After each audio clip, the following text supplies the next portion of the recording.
오늘 마태복음 8장 23절로 27절에 있는 말씀을 가지고 어떠한 사람이기에 라는 제목으로 말씀을 전합니다. 우리 시간 다 같이 한번 인사하겠습니다. 옆 사람 같이 하시고 앞뒤 사람 같이 하실 때 지난 한 주간 동안 평안하십니까? 한번 인사합니다. 시작. 지난 한 주간 동안 평안하십니까? 평안하십니까? 평안하십니까? 평안하십니까?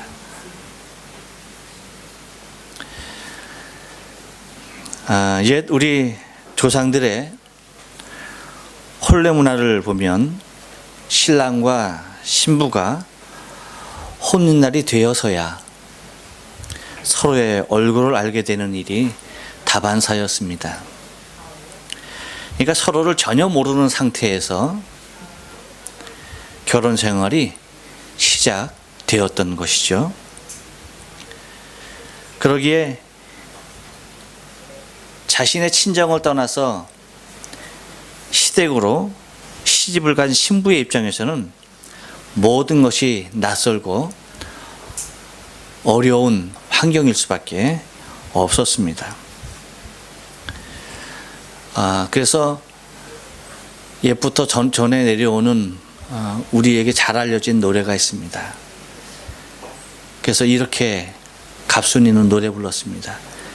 시집 간 날 첫날 밤에 달 보고 울었더래요 라고 그렇게 노래를 했습니다. 이유가 뭡니까? 내가 갑돌이는 아는데 정작 신랑에 대해서는 아무것도 아는 게 없는 것입니다.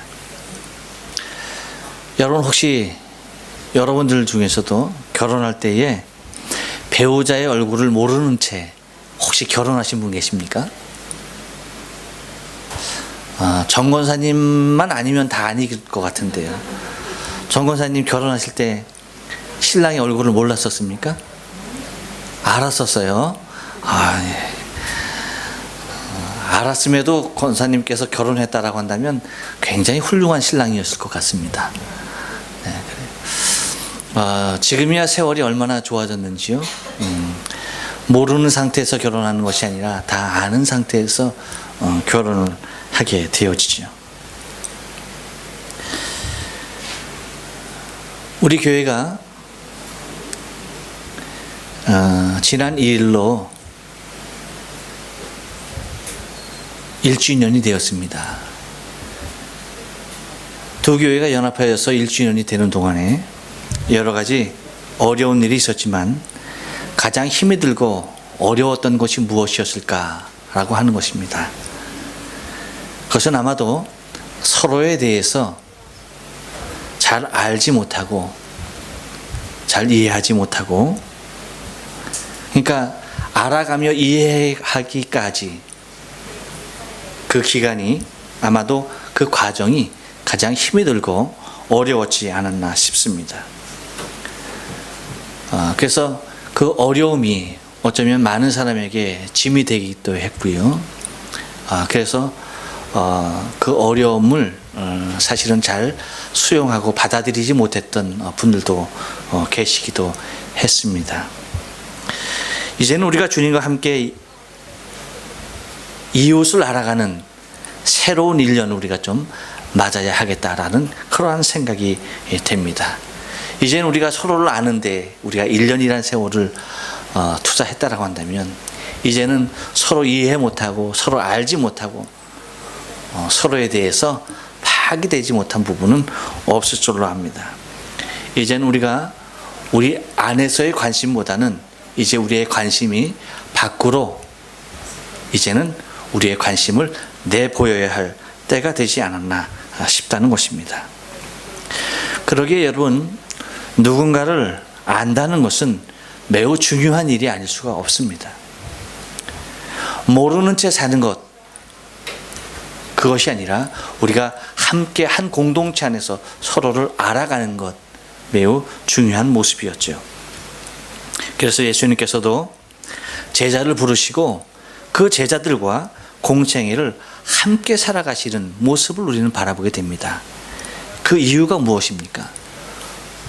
왜 예수님께서 제자들과 함께 당신의 공생애를 사셔야 했느냐라고 하는 것입니다. 그것은 다름이 아닙니다. 함께 살았던 이유는 당신 자신에 대하여서 제자들에게 알리기를 원하셨던 것입니다. 당신이 누구신지를 단순히 지식적으로 아는 것에 대하여서 주님은 만족하지 않으셨어요. 만약에 주님에 대하여서 지식적으로 안다라고 한다면 함께 생활하며 함께 살아가야 할 이유가 없었던 것이죠. 우리가 학교 가서 공부하듯이 그렇게 자신의 집에서 일정한 시간 주님 앞에 나와서 주님께서 가르쳐 주시는 것을 배우면 다 되었을 것입니다. 그렇지만 주님을 지식적으로 아는 것이 필요했던 것이 아니라 전인격적으로 아는 것에 대하여서 필요했기에 주님은 24시간을 제자들과 함께 동행하며 삶을 사셨던 것을 바라볼 수가 있었고, 또한 당신을 전인격적으로 알리기 위해서는 그 과정이 반드시 필요했던 것이죠. 여러분, 우리가 계속해서 마태복음을 보고 있는데 여러분 한번 마태복음에서도 느낀 것이 있었을 것입니다. 뭐냐면 제자들이 산상수훈, 산상설교를 듣고 내려왔죠.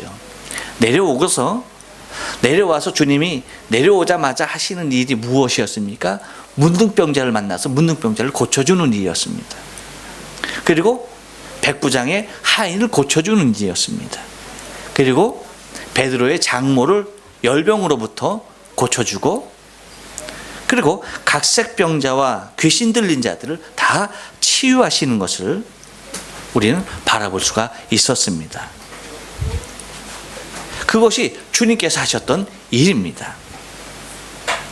그런데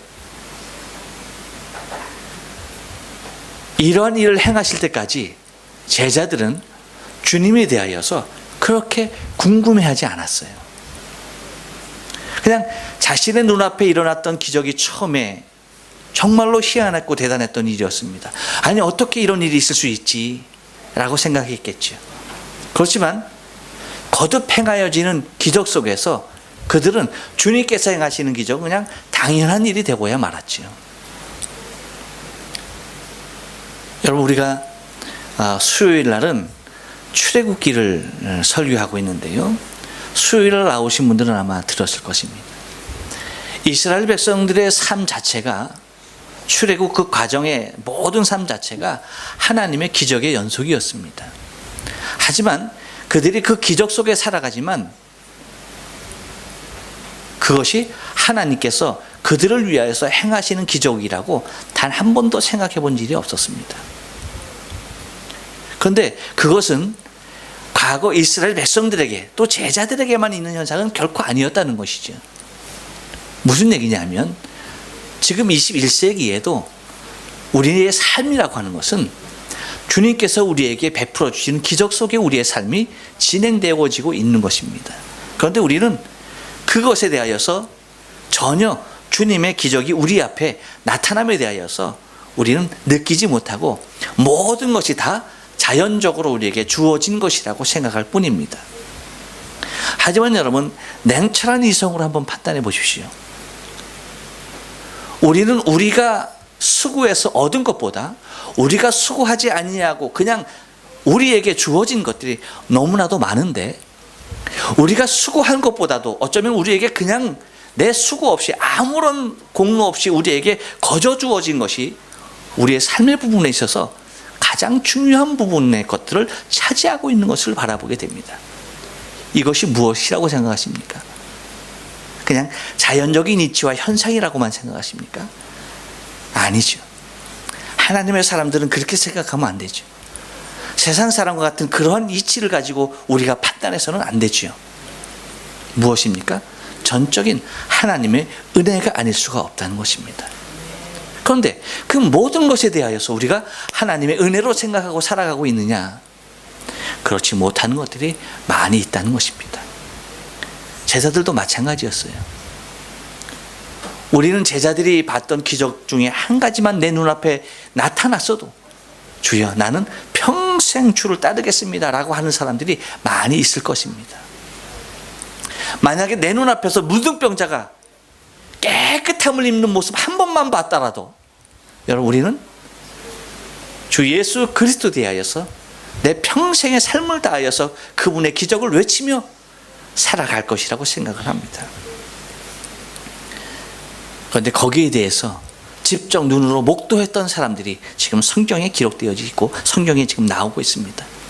그들의 삶이 어떻습니까? 무등병뿐이었습니까? 아니죠. 각색 질병들이 자신의 눈앞에서 다 떠나가고, 모든 귀신들이 다 떠나가고, 모든 사람이 깨끗함을 입고 정상적인 삶을 회복하고, 그 능력 있는 삶을 다 목격을 했음에도 불구하고 정작 그 주체가 되어서 행하시는 주님에 대하여서 도대체 이분이 어떤 분이기에 이런 일을 행하시느냐에 대해서는 단 한 번의 관심도 기울이지 않았던 것입니다.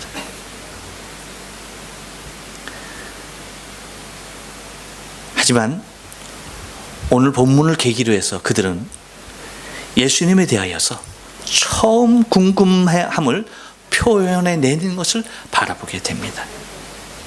그것이 오늘 본문에 나오는 이 어떠한 사람이기에, 도대체 이 사람이 어떠한 사람이기에 라고 하면서 주님에 대한 궁금증을 표현해 내는 것을 바라보게 됩니다. 우리는 이 모습 속에서 한 가지 바라볼 것이 있습니다. 그것이 뭐냐면, 제자들이 이렇게 주님에 대하여서 궁금증을 내보이면서 도대체 예수님 이분이 도대체 어떤 분인가 라고 그렇게 생각했던 모습이 무엇이 계기였는가 라고 하는 것입니다. 그것은 곧 자신에 대하여서 관련되지 않으면 아무리 큰 기적이 자신의 눈앞에서 일어난다 할지라도, 그것이 눈앞에서 바다와 같이 펼쳐진다 할지라도 아무런 의미가 없다는 것입니다. 자신이 당장 죽을 고비를 넘기고 나서야, 그때야 비로소 도대체 이분이 어떤 사람이기에 하면서 자신의 관심을 주 앞에 드리고 있는 것을 바라볼 수가 있었다는 것입니다. 여러분, 주님에 대하여서 궁금해하지 않습니까? 주님이 도대체 어떤 분이실까? 여러분 궁금하지 않습니까? 주님이 도대체 어떤 분이시기에 이렇게 많은 사람들이 주 예수 그리스도에 대하여서 이야기하고 있는가 궁금하지 않습니까? 궁금하지 않는 이유는 다른 데 있지 않습니다. 눈앞에서 주님을 직접 자기 자신이 체험하지 못했기 때문입니다. 우리가 기적의 연속인 삶을 살아가고 있지만 주님에 대하여 관심 갖지 않습니다. 이유는 주님의 능력이 내 안에 와 있음에 대하여서 전혀 체험하지 못하고 있기 때문이라고도 할 수가 있습니다. 그래서 여러분, 우리의 24시간의 삶이 어쩌면 주님께서 나와 동행하심의 삶, 주님의 크신 능력과 권세가 내가 느껴지는 삶을 살아야 함에도 불구하고 그 삶을 살아가지 못하는 우리 자신에게 어쩌면 오늘 본문은 제자들을 통하여서 우리가 다시 한번 주님에 대하여서 온전한 관심을 우리도 고백할 수 있는 그 모습의 신앙의 삶이 되어야 하기에 충분한 내용이 아닐까 생각이 되어집니다. 그래서 여러분, 오늘 본문을 통해서 어떠한 사람이기에, 도대체 주님이 어떠한 사람인가, 제자들과 함께 있었던 주님의 모습을 우리가 좀 답습해 가면서 우리 또한 주님을 우리의 삶 가운데서 직접 체험할 수 있는 저와 여러분의 신앙의 삶이 되어졌으면 합니다. 먼저 여러분, 오늘 본문 속에서 제자들이 궁금한 주님은 어떤 분이셨습니까? 도대체 어떤 사람이기에, 이 어떤 사람이기에 라고 하는 이 모습 속에 주님의 모습은 어떠한 모습으로 보여지고 있습니까? 한번 따라서 합니다. 약함을 갖고 계신 분입니다. 예, 그렇습니다, 여러분. 24절 말씀 보니까 이렇게 얘기하고 있어요. 바다에 큰 놀이 일어나 물결이 배에 덮이게 되었음에 예수는 주무시는지라 라고 말합니다. 무슨 말씀이냐? 우리는 산상순으로부터 시작해서 예수님의 행적을 쭉 더듬어 볼 수가 있습니다. 주님께서 얼마나 피곤한 삶, 얼마나 바쁘고 얼마나 많은 사람을 대하는 삶을 살았는지에 대해서 우리는 알 수가 있어요. 여러분, 직업 중에 가장 피곤한 직업이 뭐예요? 어떤 직업입니까? 막노동하는 일이 가장 피곤한 일입니까? 그렇지 않아요, 여러분. 사람 대하는 일만큼 피곤한 것이 없어요. 사람을 대하는 일만큼 여러분 고충스러운 일이 없어요. 그래서 어떤 기업의 제품에 대하여서 상담받고 서비스를 상담받는 직원들, 여러분 그것은 특수한 직업에 속합니다. 그래서 그들에 대한 보수가 얼마나 많은지 몰라요. 왜요? 소비자의 불만을 다 받아내야 하기 때문에. 소비자에 대해서 결코 노예서는 되지 않습니다. 막 신경질 나고 욕하는 그 소비자들 향해서 무조건 죄송하고 잘못했다고 해야 되는 거예요. 나와는 관계가 없음에도 불구하고 그렇게 해야 하는 것입니다. 그 사람들이 받는 스트레스는 이루 말할 수가 없는 것이죠. 사람을 대하는 직업만큼 여러분 힘이 들고 어려운 직업이 없다는 것입니다. 근데 예수님께서는 하나에서부터 열까지 다 사람을 만나는 일이었습니다. 그것도 예수님을 따랐던 사람들은 대부분 고귀한 인격과 품격을 가진 사람들이 아니었습니다. 어떤 사람들이었습니까? 거의 다 소외되어지고 굶주리고 배고프고 그리고 병이 들고 귀신 들리고, 그러니까 정상적인 삶을 사는 사람들이 거의 없이 다 비정상적인 삶을 살아가는 그러한 아픔을 갖고 있는 사람들이었습니다. 그런 사람들을 대할 때에 여러분 얼마나 더 힘이 들고 어려웠겠는가라고 하는 것이죠. 성경에 나타난 표현들을 보면 병들이 간단하게 다 치료되어지는 것으로 보여지고 있습니다. 물론 그랬을 수 있습니다.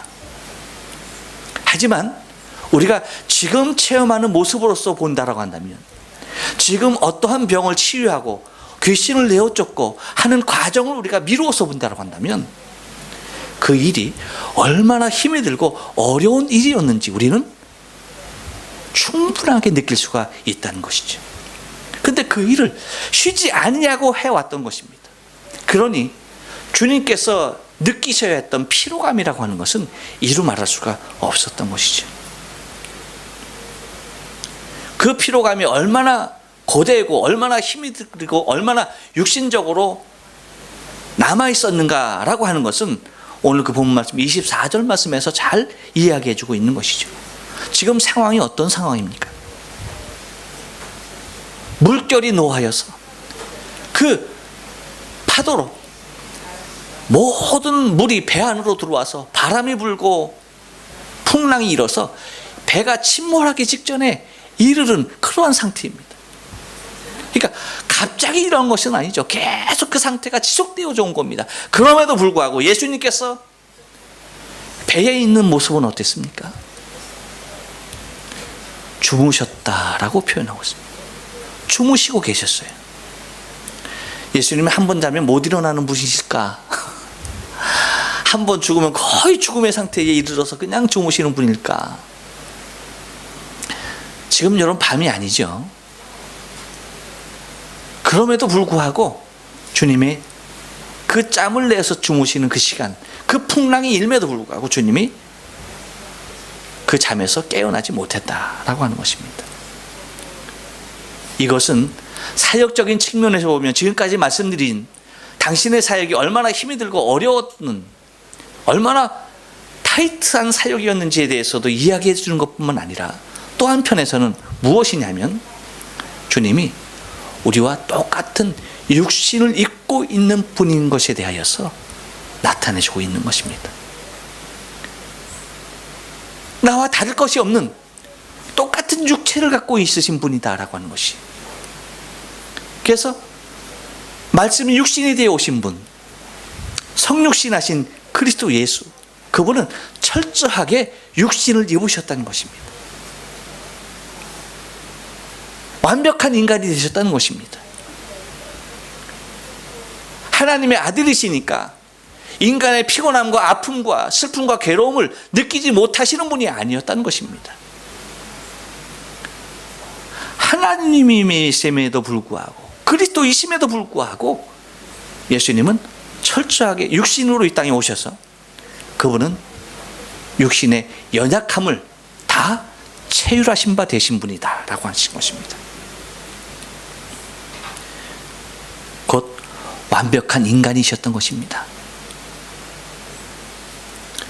그래서 주님께서는 여러분 40일간 금식한 후에 어떠셨습니까? 줄이셨다라고 말씀하십니다. 40일간 금식하면서 배고프지 않으셨던 분이 아닙니다. 그분은 배고픔을 충분히 느끼셨던 분입니다. 우리와 똑같은 배고픔을 잡수시지 아니할 때에 똑같은 배고픔을 시장감을 느껴야 했던 분입니다. 그것뿐만 아닙니다. 주님은 죽은 나사로의 무덤 앞에서 눈물을 흘리셨던 분입니다. 우셨던 분입니다. 우리와 같은 감정을 갖고 계시고 우리가 느끼는 그 모습을 그대로 느끼신 분이 바로 주님이십니다. 한 사람의 죽음 앞에서 정말 그 안타까워하시면서 그 죽음을 정말 슬퍼하시면서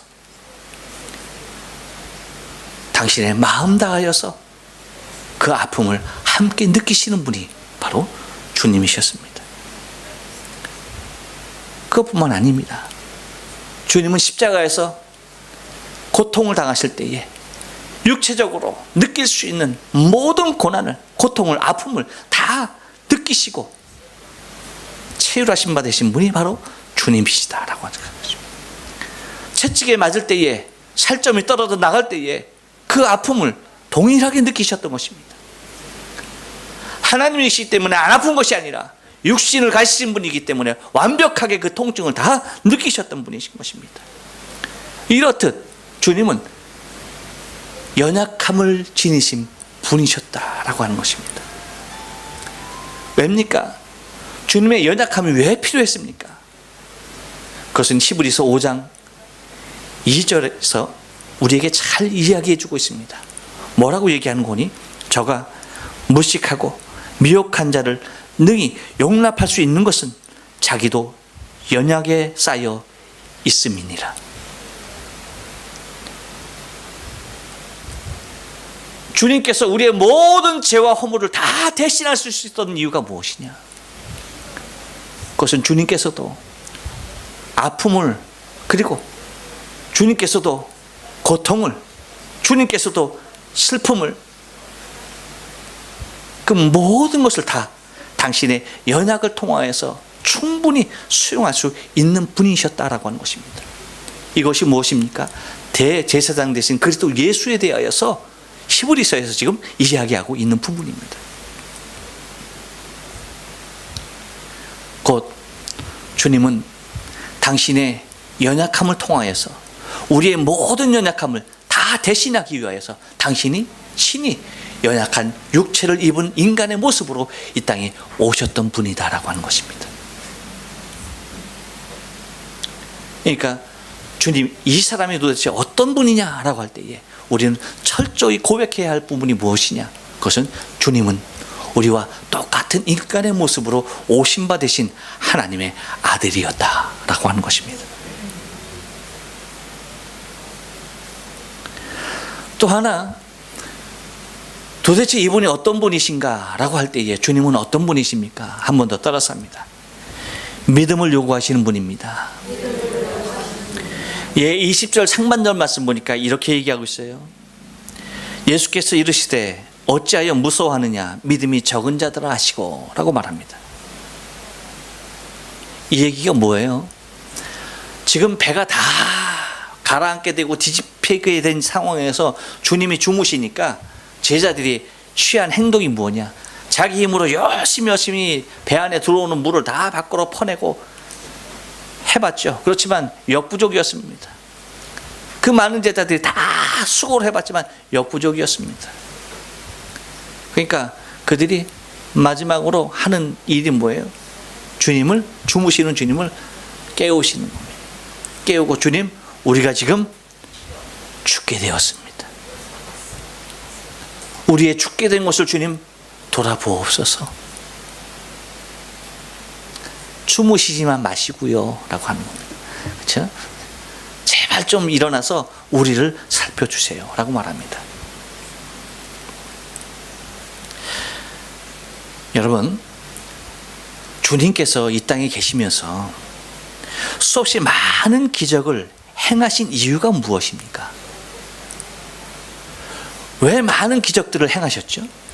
왜 수없이 많은 병자들을 고치시고, 왜 많은 귀신들을 내어 쫓으시고, 왜 먹을 것이 없는 자들에게 먹을 것을 주시고, 왜 그러셨죠? 그 이유가 뭡니까? 사랑이 많으신 분이시기 때문에, 아픈 사람을 보면 도저히 견딜 수 없는 정말 착한 마음을 가지신 분이기 때문에, 배고픈 사람을 보면 정말 내 것 있는 것이라도 무엇이든지 줘야 하는 그러한 분이기 때문에,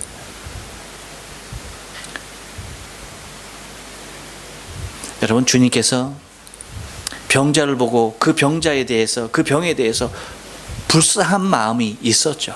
그래서 고치셨죠. 먹이셨죠. 치유하셨죠. 하지만 그것이 다가 아닙니다. 궁극적인 이유가 무엇이냐라고 할 때 그것은 다른 것이 아닙니다. 그것은 우리가 당신에 대한 믿음을 갖기를 원하셨던 것입니다. 당신이 그리스도임에 대하여서 믿기를 원하셨던 것입니다. 사도 요한도 자신의 제자들에게 그랬습니다. 예수님, 모든 사람들이, 요한님, 선생님, 모든 제자들이 다 예수를 따라가는데 이거 어찌해야 합니까? 왜요? 처음에 다 많은 사람들이 요한을 따랐죠. 요한이 먼저 와서 복음을 전하였으니까 다 요한을 따랐죠. 근데 예수님이 나타나신 이후로 많은 사람들이 다 요한을 따랐던 사람 다 가는 거예요.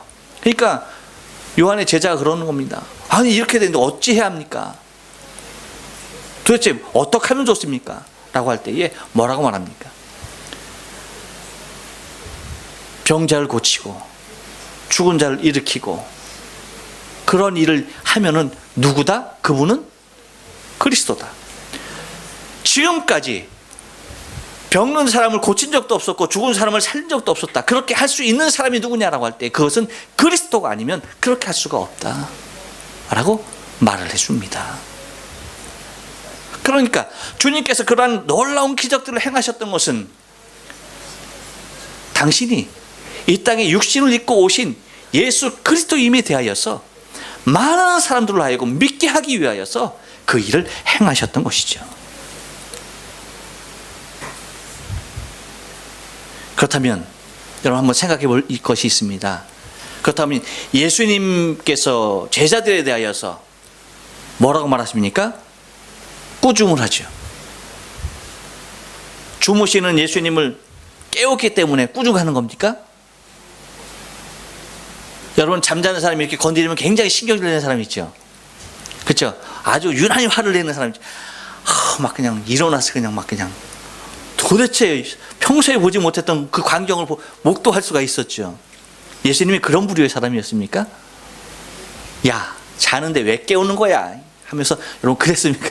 그런 모습으로 주님께서 그들에게 꾸짖은 건가요? 아니죠. 믿음에 대하여서 꾸짖었습니다. 믿음이 적은 자야 라고 하면서 믿음에 대하여 꾸짖었습니다. 그렇다고 한다면 여러분, 제자들에게는 믿음이 없었던 것인가 라고 하는 겁니다.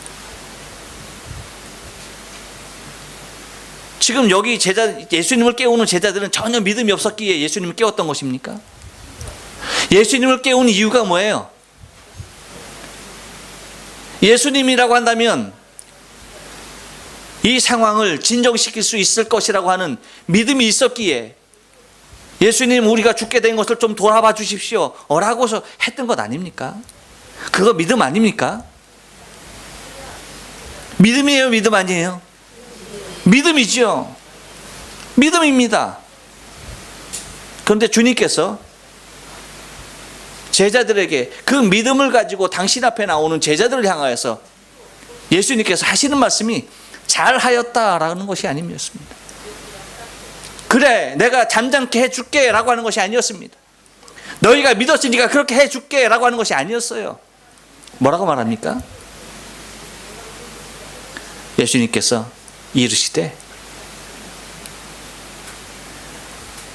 어찌하여 무서워하느냐, 어찌하여 무서워하느냐라고 하면서 믿음이 적은 자들아 라고 그렇게 제자들을 꾸짖고 있는 것을 바라보게 됩니다. 무엇입니까, 여러분? 제자들에게 믿음이 없다라고 보기는 힘들죠. 하지만 제자들이 갖고 있는 믿음을 주님께서 원하셨던 것은 아닙니다. 제자들 그 상태의 믿음을 주님께서 기쁘게 여기셨던 것이 아니라는 것이죠. 주님은 제자들이 갖고 있는 그 이상의 믿음을 원하셨던 것입니다. 여러분, 우리가 신앙생활하면서 우리는 우리 스스로가 착각하고 있을 때가 많아요.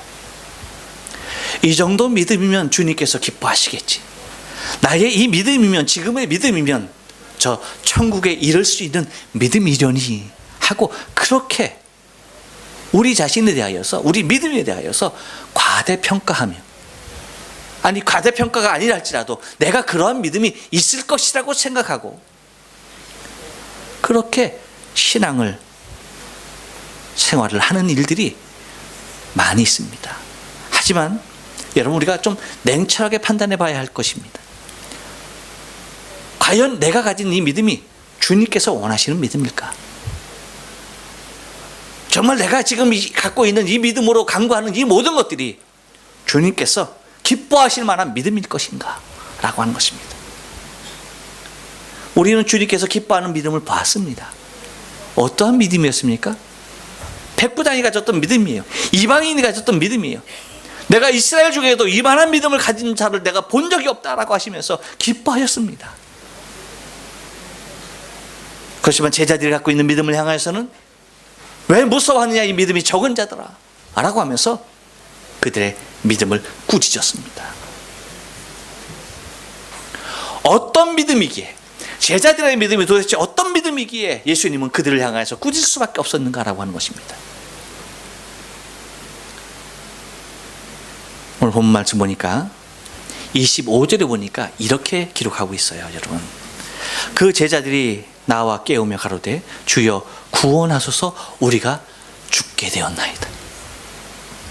어떻게 되었다고요? 죽게 되었습니다.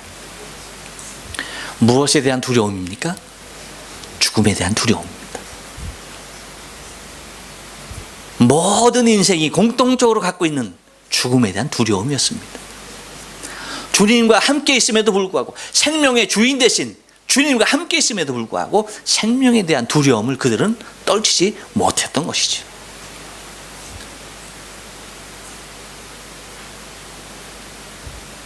그들이 주님 앞에 꾸중받았던 이유도, 주님께서 책망하는 것도 뭐라고 얘기하는 겁니까? 주님께서 말씀하시죠. 믿음이 적은 자들아, 그 앞에 뭐라고 말합니까? 어찌하여 무서워하느냐. 어찌하여 무서워하느냐. 여러분, 믿음이라고 하는 것은, 신앙이라고 하는 것은 죽음에 대한 두려움을 뛰어넘는 것이 믿음이고 신앙입니다. 그것을 여러분 믿습니까? 지금도 우리가 죽음에 대하여서 두려워하고 있다고 한다면 그것은 우리가 온전한 믿음을 갖고 있는 것이 아니에요. 우리의 신앙은 우리의 생명에 이를 것에 대한 두려움에 머물지 않는다는 것입니다. 이미 죽음의 문제는 해결된 바 되었다는 것입니다. 죽음은 우리에게 멸망으로 다가오는 것이 아니라 죽음은 우리에게 축복으로 오는 것입니다. 이것을 믿습니까? 세상 사람들로는 도저히 이해할 수 없는 논리입니다. 어떻게 죽음이 축복일 수가 있느냐라고 말합니다. 하지만 영원한 생명이 보장된 사람들에게는 이 땅에서의 삶은 그저 나그네 된 인생의 삶에 불과한 것입니다. 잠시 머무는 것과 같습니다. 아침에 안개와도 같습니다.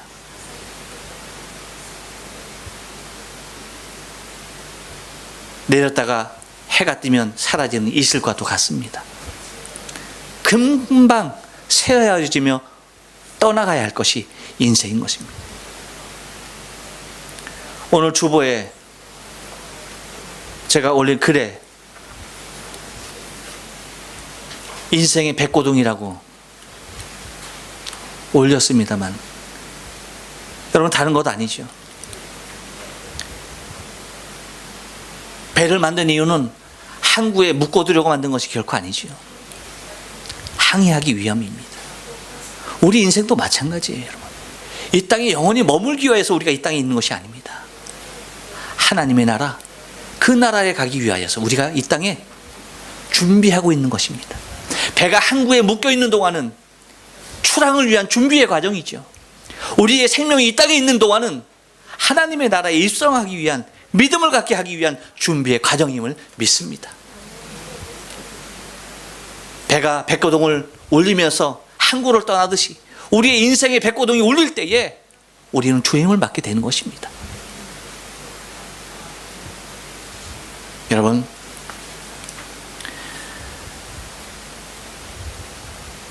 우리의 갖고 있는 믿음을 통하여서 주님이 기뻐하실 수 있어야 할 줄로 믿습니다. 그래서 우리의 믿음이라고 하는 것은 주님을 향하여서 인정할 것이 필요합니다. 무엇이냐면, 모든 것에 주님이 모든 것인가 하는 것입니다. 내 삶의 모든 것에 있어서 주님이 모든 것이 다 되어지냐라고 하는 것입니다. 아니면 내 삶의 모든 것에 대하여서 주님은 일부인가 하는 것입니다. 내게 있는 것뿐만 아니라 당신에게 있는 주님 또한 모든 것이 된다라고 고백할 수 있어야만 하는 것입니다. 이것이 주님이 찾는 믿음일 것이고, 이 믿음이 있을 때에 모든 이에게 우리 주님을 우리가 나타낼 수가 있다는 것입니다. 나에게는 주님이 이 문제를 해결하셨지만 당신에게는 어쩔지 모르겠네요. 이것은 여러분 모든 것의 주님이 아닌 것입니다. 또 반대로 당신에게는 주님이 그것을 해결하셨지만 나에게는 주님께서 그것을 해결하실지는 모르겠습니다. 이 또한 여러분 온전한 믿음이 아닌 것입니다. 주님은 인생의 파도의 문제가 되었던, 아니면 병의 문제가 되었던, 물질의 문제가 되었던, 이 땅에서의 관계의 문제가 되었던, 일용할 양식의 문제가 되었던 모든 것에 해결자 되심이 주님이라는 것입니다. 그러기에 주님께서 책망하시는 것은 그 수없이 많은 기적을 봤을 때에 대하여서 결코 요동치도 않는 자들이 자신의 생명에 두려움이 올 때에, 그때야 비로소 주님을 부르는 그들이 주님께서 보시기에는 온전한 믿음으로 인정해 줄 수 없었다는 것입니다. 여러분, 주님은 지금 우리가 소유하고 있는 그 믿음 이상의 믿음을 우리에게 요구하실 수가 있습니다. 그 요구에 여러분 주님께서 만족하실까? 우리의 신앙 다시 한번 돌아봐야 할 줄로 믿습니다. 또 하나 마지막으로, 이분이 어떤 분인가 라고 할 때에 우리에게 보여주시는 주님은 한번 따라서 합니다. 만물을 다스리는 분입니다. 그렇습니다. 여러분 26절 하반절에 보니까 그렇게 말합니다. 곧 일어나사 바람과 바다를 꾸짖으신데 아주 잔잔하게 되거늘 이라고 말합니다. 바람과 바다를 꾸짖으셨는데 그 바람과 바다가 아주 잔잔하게 되었다는 것입니다.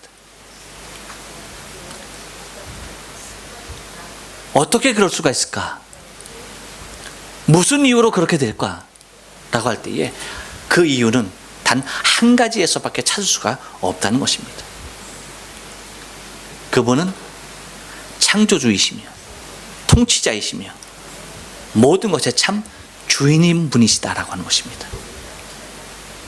곧 만물을 다스리는 분이기에 그 바다와 파도가 잔잔하게 순종할 수가 있었던 것입니다. 만약에 주님께서 창조주가 아니라고 하신다면 바다가, 바람이, 파도가 주님이 명하셨다 하여서 잔잔하게 될 이유가 없는 것이죠. 로마서 11장 36절에 보면 이렇게 얘기하죠. 이는 만물이 주에게서 나오고 주를 말미암고 주에게로 돌아갑니다. 그에게 영광이 세세에 있을지어다. 아멘이라고 말합니다. 예. 모든 만물이 주께로부터 나왔다라고 얘기합니다. 그리고 주로 말미암는다라고 말하고, 그리고 주께로 돌아간다라고 말합니다. 왜요? 주께서 창조주이시기 때문에, 모든 것을 창조하신 분이기 때문에 모든 만물은 그에게서 나왔고 그로 말미암고 그에게로 돌아가게 돼 있는 것입니다.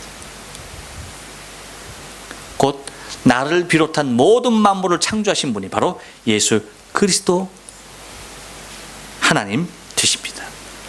또한 그분은 모든 만물을 다 다스리시는 통치자임에 틀림이 없다는 것입니다. 만물뿐만 아니라 내 삶까지도 통치하고 계심을 우리는 믿습니다. 그것이 참된 통치자로서 주님을 우리의 심령 가운데 모시는 것입니다. 세상 모든 것을 통치하시는 분, 바로 하나님 한 분이신 줄로 믿습니다. 그러기에 우리는 여러분 감사해야 돼요. 여러분 21세기 과학이 얼마나 발달했습니까? 그래서 이 발달한 과학자들이 또한 나라별로 여러분 연구하고 끊임없는 투자를 아끼지 아니하는 것이 어디 있어요? 우리가 지난주에 제가 말씀드렸죠. 지난주에도 여러분 주일날 비 왔죠. 그래서 요즘 이렇게 주일날 비가 많이 오는지 모르겠어요 라고 말씀을 드렸습니다.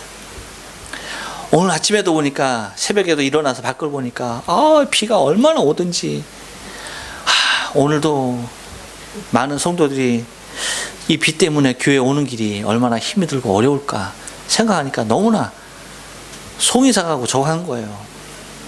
근데 또 한편으로 생각해 봤어요. 비가 오기 때문에 오히려 교회를 올 수도 있겠다 하는 생각이, 다른 밖에서 야외에서 할 수 있는 여러 가지 일들이 취소돼서 못 가서 올 수도 있겠다라고 하는 생각이 들더라고요. 그래서 그러니까 비가 오는 것, 그것은 전적으로 하나님의 섭리 가운데 그냥 놓아드려야 할 부분인가 싶은 생각이 들더라고요. 그런데 여러분, 각 나라별로 기상이 매우 발달되어 있죠. 그래서 예보를 하죠. 근데 예보하는 것만으로 만족하려고 합니까? 그렇지 않죠. 비가 아니 오고 가물 때에 어떻게 하길 원합니까? 비가 오게 하면 좋겠죠. 그 연구 안 할까요, 여러분? 합니다. 비가 너무나 많이 와서 홍수가 일어납니다. 그러면 비가 좀 적게 왔으면 좀 딱 그쳤으면 좋겠다. 그치게 하는 연구 여러분 하지 않을까요? 하고 있습니다. 매년 여러분 태풍으로 인해서 얼마나 많은 인명피해와 재산피해가 일어나고 있습니까? 여러분 잘 알죠? 저 미국 플로리다주에 보면 항상 뭡니까? 매년 그 허리케인 때문에 얼마나 많은 생명과 재산이 그냥 싹 쓸어버리고 맙니까? 엄청난 일이죠. 그런 것 제어하는 기술을 개발하려고 합니까? 안 합니까? 합니다. 그런데 저는 개인적으로 아직까지 그 기술과 그 능력이 사람의 손에 있지 아니함에 대해서 얼마나 감사한지 몰라요. 그것은 그냥 우리가 생명이 있는 동안에 영원히 하나님의 권세 안에 있으면 너무나 좋겠다라고 싶은 것이 바로 그 부분입니다. 바람과 파도와 이 모든 것을 주관하시는 하나님의 능력 그 분 안에만 있으면 하는 것이 제 개인적인 소망이에요. 왜일까요? 여러분, 그것이, 그 능력이 사람의 손에 들어갈 때에 불행해집니다. 우리는 행복해지려고 생각하고 있죠. 불행해집니다. 그것이 곧 뭐가 돼요? 무기가 됩니다. 그래서 애써서 비행기 몰며 탱크는 몰며 포 쏠 필요가 없어요. 핵폭탄 터뜨릴 이유가 없어요. 어떻게 하면 됩니까? 북한이 이려고 한다면 딱 북한 지도 그려놓고 거기에 비 안 오게 합니다.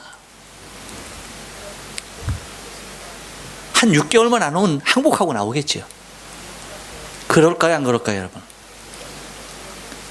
6개월 너무 길어요? 길 수가 있겠죠, 가뭄은. 그러면 한 달만 비 오면 어떨까요? 한 달까지 갈 것도 없겠네요. 두 손 들고 항복하지 않겠어요, 여러분? 끔찍한 재앙이죠. 모든 것을 주님이 공평하게 다루심에 대해서 감사해야 할 줄로 믿습니다. 그러면 여러분, 우리가 계획한 어떤 날에 비가 온다 할지라도 감사해야 합니다. 정말 비 오기를 원했는데 햇볕이 쨍쨍 나도 우리는 감사해야 합니다. 우리에게 이러한 자연적인 일기로서 우리를 다스려 주시는 우리 하나님 앞에 너무나 감사해야 하는 것이, 그것을 통치하시는 분이 주님이시다는 겁니다. 내 생명 또한, 내 삶 또한 다스리는 분이 주님임을 믿습니다. 또한 주님은 만물을 다스리는 분으로서 모든 것에 참 주인이신 바 되신 분이 주님이세요. 그래서 이 세상 만물뿐만 아니라 내 생명도 주님의 것임을 믿습니다.